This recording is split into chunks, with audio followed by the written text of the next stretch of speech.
Kas sina usud horoskoope? Mina ei usu. Miks?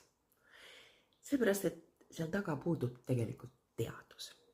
Ja mitte ainult selles pole asi, vaid see fenomen, miks me usume neid, on see, et üritame luua seoseid ja interpreteerida sündmuseid vastavalt sellele, mida me tahame seal näha.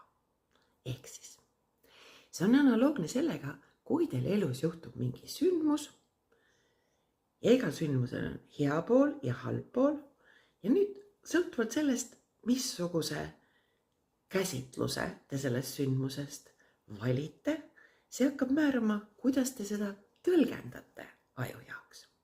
Ja horoskoopidega on täpselt seesama fenomen.